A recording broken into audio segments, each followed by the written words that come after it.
Magandang araw mga bata! Ako si Ma'am Regine, ang teacher mo sa math. Today we will be learning about measuring quantities. This is a lesson for grade 7 mathematics, quarter 2, lesson 1 to 2. Kaya tara na, and let's do the math. Let's focus on the first quantity, length. It describes how long a physical quantity is, including the distance, height, depth, and the like. Ito yung ating units of measure for both metric and English system for length. And the basic unit for metric system is meter. These are some of the tools that we use to measure length. Pinaka-basic yung ginagamit natin ay yung ruler. So, ang ruler ay, kung mapapansin natin, meron siyang dalawang sukat. Yung isa ay centimeter siya. Ito, 1 centimeter, 2 centimeter, and so on. Yung mga maliliit ay mga millimeters. Ito ay ang metric system ng isang ruler. Yung unit niya ay metric system. Yung kabila naman ay English, so inches ito. Mapapansin natin, yung mas malaking part, yun yung inches. So, ito yung 1 inch, and so on. At ang isang ruler ay usually 12 inches siya, or katumbas ng 1 foot. Aside from ruler, gumagamit din tayo ng measuring tape. Kapag mas malayong distances, gumagamit tayo ng pang metro, and so on. Length also determines the perimeter and area of other geometric figures. When we say perimeter, this is the distance around the outside of a shape, yung labas niya. While area measures the space inside a shape.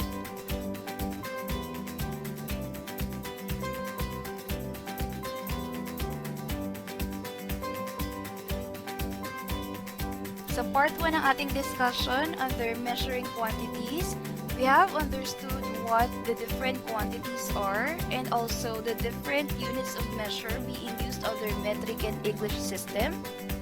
It's now time for us to convert those units. We'll be converting them from one unit to another. Kung tayo ay mag-convert ng units, meron tayong tatlo. It's either from metric system, i-convert natin yung 1 unit na nasa metric system papunta sa isa pang unit na metric din. That's metric to metric conversion. Or pwede rin naman na yung isang unit under English system ay i-convert natin sa isa pang unit under English. That's English to English conversion. May mga cases naman na pwede tayong mag-convert from metric system to English system or vice versa. Ibig sabihin from English to metric. So lahat ng mga units na ito ay pwede natin i-convert to another. Conversion of English to English system of measurement under length. So, English to English ito. Let's have an example word problem. 4 inches of ribbons are needed for wrapping each present. Maria bought 3 feet of ribbons while Marcus bought 2 yards. How many presents can each of them wrap? Dito sa word problem na ito, ang mga units of measurement na nakikita natin ay inches, feet, and yards. All these 3 are units under English system of measurement. Ito yung ating conversion factor for length under English system of measurement. Sabi rito, for every 1 foot, meron siyang katumbas na 12 inches. Isang yarda, may katumbas na 3 feet. At ito rin naman yung katumbas sa yards or feet ng isang mile. But for this word problem, may binigay lamang na 3 units of measure, inches, feet, and yards. At ang gagawin natin dito ay, yung feet at yung yards ay, i-convert natin both into inches. Uunahin muna natin yung kay Maria, 3 feet, i-convert natin yung 3 feet into inches. Kaya ang gagamitin natin na conversion factor ay, eto, 1 foot is equal to 12 inches. Para tayo ay makapag-convert, unahing isulat ang given, which is 3 feet. And then, ilagay ang symbol for multiplication. Importante dito ang multiplication dahil we need to multiply the given measure, itong feet, sa kanyang conversion factor. Ang conversion factor niya ay, for every 1 foot, meron tayong 12 inches. Laging tatandaan na, isipin natin na ito ay fraction. Ang mga nasa taas ng fraction line ay tinatawag na numerator at ang mga nasa baba naman ay denominator. Since ang 3 feet ay walang fraction bar, automatic na ito ay may 1 as denominator. Dito naman, yung conversion factor, it will depend kung saan nakapwesto yung foot at kung saan nakapwesto itong inches. Lagi niyong tatandaan na dapat, kung nasa taas itong 3 feet, siya ay nasa numerator dahil meron tayong invisible 1 as denominator. Para tayo ay makapag-convert, dapat nasa denominator yung katulad niya. Since ito ay feet, ito ay kapareho ni foot. Bakit magkaiba feet and foot? Dahil yung foot ay singular, isa lang. Yung feet ay marami, plural. Pero pareho lang sila. Dapat yung given natin, yung ating i-convert ay nasa numerator at sa conversion factor, iyon ay dapat na nasa denominator para ma-cancel out natin yung kanyang unit at ang matitira na lang ay yung nasa taas, which is inches na lang. Dahil ang gagawin naman natin ay from feet, kailangan natin siyang i-convert into inches. Laging ganun. Di pwedeng magkabali-baliktad yung pwesto. No? So, let's start. 3 feet times 12 inches divided by 1. So, ang gagawin natin dyan ay itong 3 multiplied to 12 divided by 1. Ganun yung kanyang proseso lagi. Cancel na natin yung unit of measurement. Ang magiging sagot natin ay 36 inches. Saan ang galing yung 36? 3 times 12 is 36. 36 divided by 1 is 36. Inches dahil inches na lang yung natitira natin na unit. Na-cancel na yung feet and yun yung reason kung bakit kailangan ganito yung pwesto. Hindi pwedeng magkabaliktad. Hindi pwedeng nasa taas si 1 foot tapos nasa ilalim si 12 inches. Hindi tayo makakapag-cancel out ng units. So, ang 3 feet ay may katumbas na 36 inches. Punta naman tayo ngayon sa 2 yards ni Marcus. Ang gagamitin natin na conversion factor ay 1 yard to 3 feet. Pero bakit ganun? Diba? I-convert natin ay yard to inches. Wala tayong diretsyo na conversion factor for yard to inches. Kaya ang gagawin natin ay from yard, i-convert muna natin siya sa feet. And from feet, i-convert na natin siya into inches. Sulat ang given. Yards. Susundan lagi ng multiplication sign at ng conversion factor. Lagyan ng guhit dahil para siyang fraction. Ang ating conversion factor ay ito, 1 yard at 3 feet. Saan ilalagay si yard? Saan ilalagay si feet? 1 yard.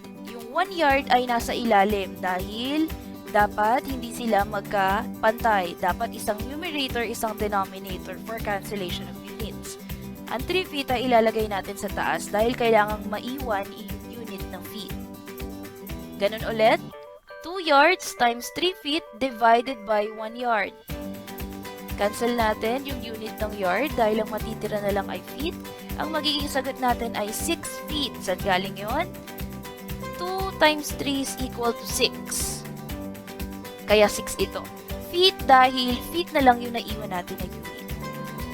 Kaya naman ang katumbas ng 2 yards ay 6 feet.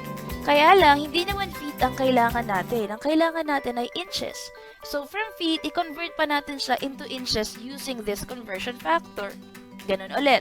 6 feet, yun ang given. Sundan ang multiplication sign. Conversion factor. Saan natin ilalagay si foot? Saan ilalagay si inches? Ilalagay si foot sa ilalim. Numerator and denominator for cancellation of units. Ilagay si 12 inches sa taas. Ganun ulit, same process. 6 feet times 12 inches divided by 1 foot. Cancel natin yung dalawang units, parang matitira yung inches na lang. Ang ating sagot ay 72 inches. Saan galing yun? 6 times 12 is equal to 72. Inches na yung kanyang unit dahil inches na lang yung natitira dito na unit of measure. Therefore, 2 yards is equal to 72 inches. Sagutin na natin yung tanong dito sa word problem. Ilan nga bang presents yung mababalot ni Maria at ni Marcus? Ang sabi dito, for every present, kailangan natin ng 4 inches of ribbons para balutan siya. So, kung merong 36 inches si Maria, Maria can wrap 9 presents. Saan galing ito? 36 divided by 4 is 9. 4 times 9 is 36. Therefore, itong 36 inches ni Maria na ribbon ay kayang makabalot ng 9 presents. Kay Marcus naman, si Marcus ay may dala na 2 yards of ribbons na kinonvert natin into inches, which is 72 inches. Dahil may 72 inches si Marcus na ribbon, Marcus can wrap 18 presents. Saan naman galing yung 18? 72 divided by 4 is 18. 4 times 18 is 72. Itong 72 inches of ribbon ni Marcus ay kayang makapagbalot ng 18 pieces na presents. Conversion of English to metric system of measurement and vice versa. Word problem. 3 yards of ribbon will be cut into 7 equal pieces. How long in centimeters is each piece? Dito sa word problem na ito, meron tayong dalawang unit of measurement. Meron tayong yards, which is an English unit. Meron din tayong centimeter, which is under metric system of units. Ito yung ating conversion factor for English to metric and metric to English.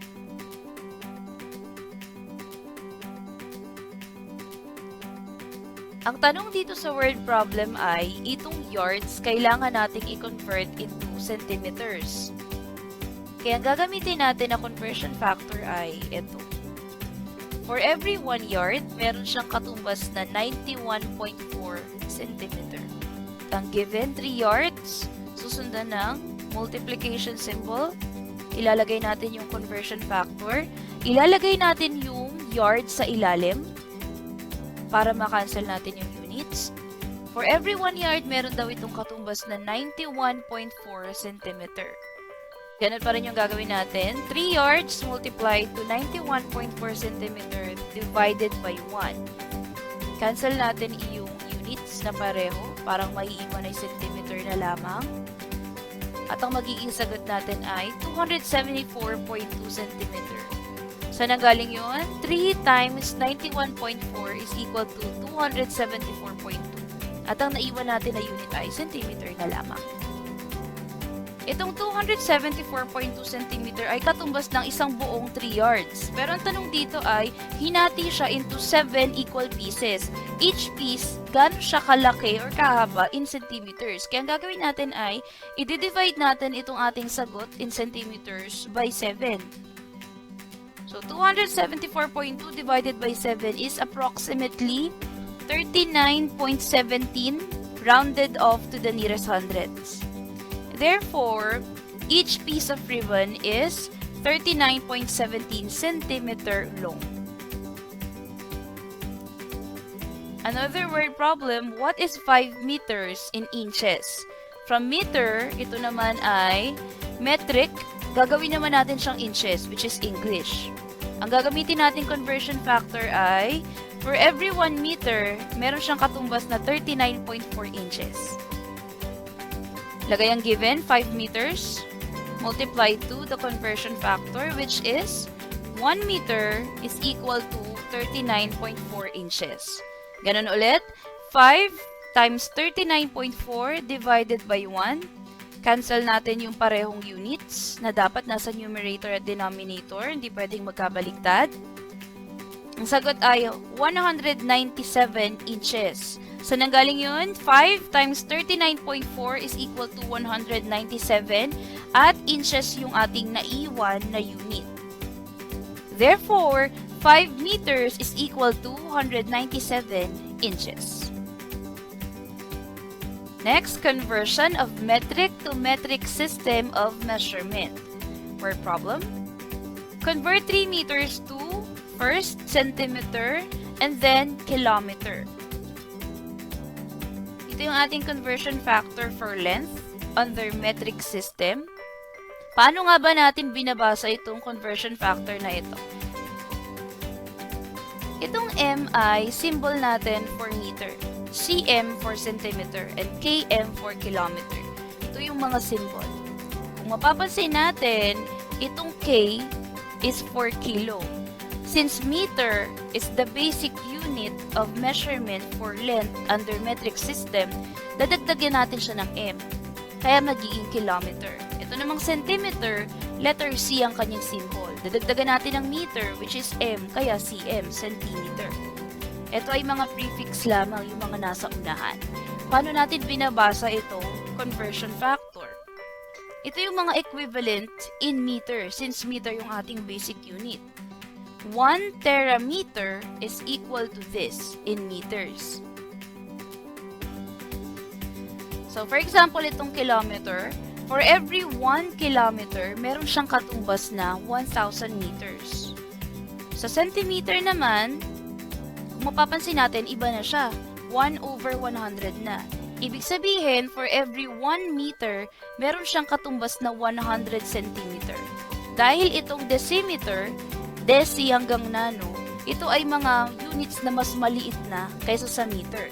From deca to tera, ito naman ay mga units na mas malaki kaysa sa meter. Ibig sabihin, for decameter, for every 1 decameter, may katumbas na 10 meters. Pero for decimeter, since mababa na siya kaysa sa meter, for every 1 meter, meron siyang katumbas na 10 decimeter. Ganun natin to kung paano binabasa. This time, ang kailangan muna natin ay meter to centimeter. Kaya ang gagamitin natin conversion factor ay ito. For every 1 meter, meron siyang katumbas na 100 centimeter. Sulat natin yung ating given. 3 meters multiplied to the conversion factor. For every 1 meter, may katumbas ito na 100 centimeter. 3 meters times 100 centimeters divided by 1 meter. Cancel natin yung parehong units, parang matira ay centimeter na lang. Ang magiging sagot natin ay 300 centimeter. Because 3 times 100 is equal to 300. Then, gamitin natin yung natirang unit, which is centimeter. Isang technique mga bata para hindi tayo mahirapang mag-multiply at hindi na natin kailangan gumamit pa ng calculator kung tayo ay nasa metric system of measurement. Since ito ay gumagamit ng power of tenths, ang gagawin natin ay, pag mag-multiply tayo, kung ilang zero yung nandito, dapat meron din yung ating sagot. Say, for example, 100. Kaya yung 3 meters, sulat mo yung 3, dagdagan mo ng dalawang 0 kasi dalawa yung 0 sa centimeter. Say, for example, 3 times 10. Ang gagawin mo ay, kopyahin mo yung 3, at since isa lang yung 0 sa 10, lagyan mo isang 0. Say, for example naman, 1,000 ito, tatlo yung 0, kopyahin mo yung 3, tapos kopyahin mo yung tatlong 0, 3,000. Dahil kung ilan yung 0 nito, dapat ganun din yung 0 sa sagot. Next, 3 meters to kilometer. Ito yung gagamitin natin na conversion factor. For every 1 kilometer, meron siyang katumbas na 1,000 meters. 3 meters multiplied to the conversion factor, which is for every 1 kilometer, meron tayong katumbas na 1,000 meters. So in this case, ang gagawin natin ay 3 multiplied to 1 divided by 1,000. Para tayo ay makapag-divide without using any calculators, you just need to move the decimal places. Una natin gagawin ay isulat natin yung given, which is 3. Maglagay ng decimal point after 3. And then let's start moving the decimal places from right to left. Ilang beses nating i-move yung decimal point? 3 beses. Bakit 3? Dahil 3 yung 0. Kung sa multiplication, kung ilang 0 yung nandoon, ganun din karami na 0 yung ating ilalagay sa sagot. Sa division naman, kung ganong karami ang 0, yun ang nagsasabi kung ilang beses natin kailangang i-move ang decimal point. In this case, may 3 0, kaya 3 beses din natin siyang i-move. Let's start. Move natin ng isang beses yung decimal point. Next, let's add 0. Dahil wala siyang kasamang ibang number, so let's add 0. Pero kung may kasama siyang number, halimbawa 1, 2, 3, just move the decimal point. But this case, since si number 3 ay walang ibang kasamang number, for us to keep on moving the decimal point, we need to add zeros in between. So, dalawa na yung na-move natin. Kailangan 3, isa pa. Add another 0. So, 3 beses na natin dito minove yung decimal point. 1, 2, 3. Move na natin yung decimal point. Nandiyan na siya. and then add 0 before the decimal point. Yan na yung ating sagot. Sa 3 multiplied to 1 divided to 1,000. Cancel natin yung ating unit ng meter. At ang sagot natin ay 0.003 kilometers. Kilometer na lang yung ating naiwan na unit. Check natin sa calculator. Ito yung magiging resulta niya. 3 divided by 1,000 is 0.003. Ito lang yung ating way para kahit hindi na tayo gumamit ng calculator. Mag-move lang tayo ng decimal point. Aside from this process of converting a unit from metric to metric system, meron pa tayong isang process for metric system only. This cannot be applied to English system. We have this conversion factor. Kung mapapansin natin, si meter yung nasa gitna dahil siya yung ating basic unit. Ito ay for bigger. Ibig sabihin, lahat ng mga units na nasa kaliwa ni meter ay mas malaki sa kanya. Yung mga nasa kanan naman niya ay mga smaller. In converting bigger unit to smaller unit, multiply the given by the corresponding power of tenths. Tulad nitong ating example, i-convert natin si 3 meters into centimeter. Meter is a bigger unit compared to centimeter, which is smaller. Kaya kailangan natin mag-multiply. Let's try this process. Meter to centimeter. Ito yung meter. At ito naman yung centimeter. Ang kanyang pagitan ay 1, 2. So, ibig sabihin, si meter ay multiply natin ng 2 beses kay 10. 1, 2. So, ito ay 10, ito ay 10. So, 3 meter, multiply natin kay 10. Ito yung katumbas ng decimeter. Pero centimeter tayo, kaya isa pa, multiply natin kay 10. 2 beses natin siyang i-multiply kay 10 dahil 2 yung layo ni meter kay centimeter. Cancel natin yung meter. At ang magiging sagot natin ay 300 centimeter. 3 times 10, 30. 30 times 10, 300. Or pwede rin naman na, i-multiply mo na to. 10 times 10, 100. 100 times 3 ay 300. And then, mawawala na yung unit. Magiging centimeter na siya. We have meter and kilometer. For meter and kilometer, si meter ay mas maliit compared kay kilometer. Kaya tayo ay magko-convert ng small to big. In converting smaller unit to bigger unit, divide the given by the corresponding power of tenths. So, ito si meter at ito si kilometer. Kung tayo ay magko-convert ng maliit papunta sa malaking unit, instead of multiplication, we have to divide. Sulat natin dyan, 3 meters. I-divide natin siya sa 10 ng ilang beses. 1, 2, 3. 3 beses natin i-divide si 3 kay 10 dahil 3 beses yung layo ng meter to kilometer. So, divided by 10. Ito yung katumbas ng decameter. Divide pa natin siya ng isang beses pa kay 10. Ito naman yung katumbas ng hectometer. Papunta kay kilometer. Divide natin siya ng isa pang 10. 3 beses. 1, 2, 3. 3, 10. So, magdi-divide na naman tayo ng 3 beses. Pwede mo naman siyang gawin na pa isa-isa. Wala namang problema. 3 divided by 10. Tapos yung sagot mo dyan, divide mo ulit kay 10. And divide ulit kay 10 para mag-arrive ka dun sa iyong final answer. Or, pwede mo rin gawin na i-multiply mo yung 3. 10 times 10 times 10. So, 3 10 ay 1,000. 3 meters divided by 1,000. Pwede yun. Or, pwede rin naman na mano-mano. In this case, gawin muna natin siyang mano-mano. 3 divided by 10. Maglagay tayo ng decimal point katabi ni 3. Dahil isa lang yung 0 ni 10, isang beses lang natin siyang i-move. Lipat na natin yung decimal point dyan. No need to add 0 dahil isang beses lang naman tayo nag-move ng decimal place. And mag-a-add lang tayo ng 0 before the decimal point. Kaya 3 divided by 10 is 0.3. Next, kung may sagot na tayo dito, divide pa natin siya sa pangalawang 10. Meron na tayong 0.3 na sagot kanina. Nandiyan yung ating decimal point. Dahil isa lang yung 0 dito sa 10, i-move natin siya ng isang beses lang ulit. Meron ng 0, no need to add. Ililipat lang natin yung decimal point. At saka tayo magdadagdag ng 0 before the decimal point. Kaya yung sagot natin na 0.3 divided by 10, ang sagot ay 0.03. Kailangan pa natin mag-divide ng isang beses pa.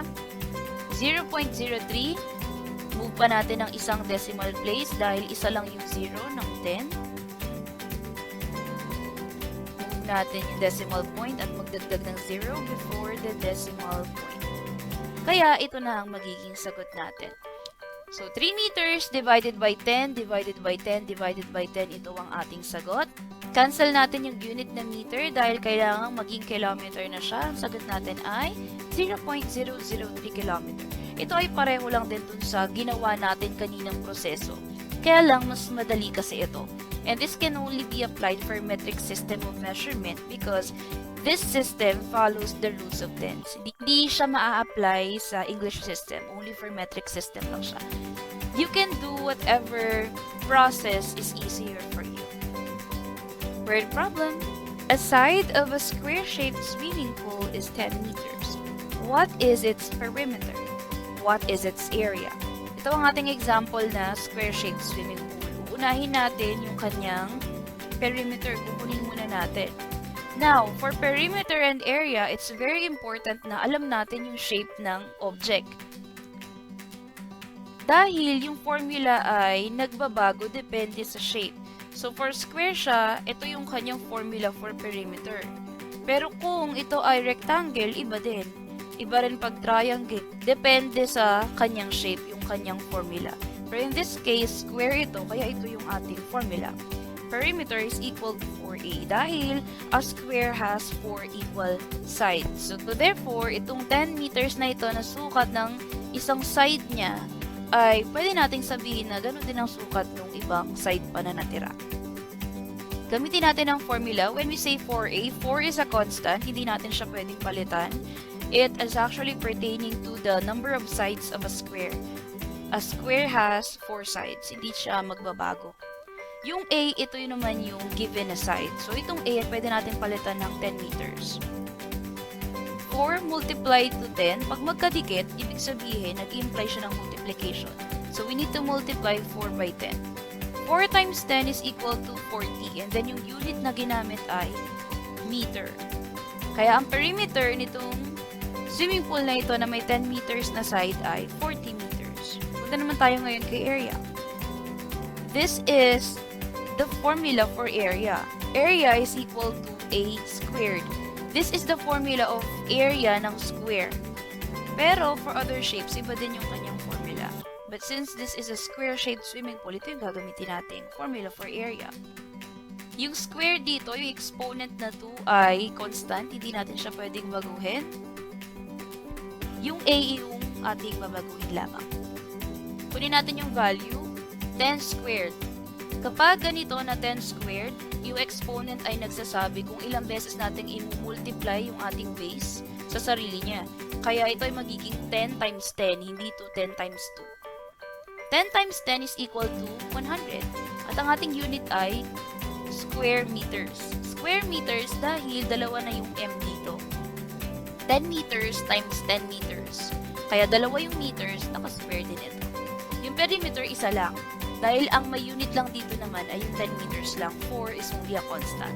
In this case, dalawa na yung 10 meters. 10 meters times 10 meters. Dahil yung 10 ay imumultiply natin sa sarili niya ng dalawang beses. Kaya ang unit natin for area ay square meters. Therefore, the square-shaped swimming pool has a perimeter of 40 meters and an area of 100 square meters. And that's it for our video for today mga bata. Please subscribe to my YouTube channel, Ang Teacher Mo sa Math, for more grade 7 mathematics content. And please also keep on liking and sharing our videos para mas marami pa akong mga grade 7 na bata na tulad mo ang maabot at maturuan dahil ako si Ma'am Regine, ang Teacher Mo sa Math.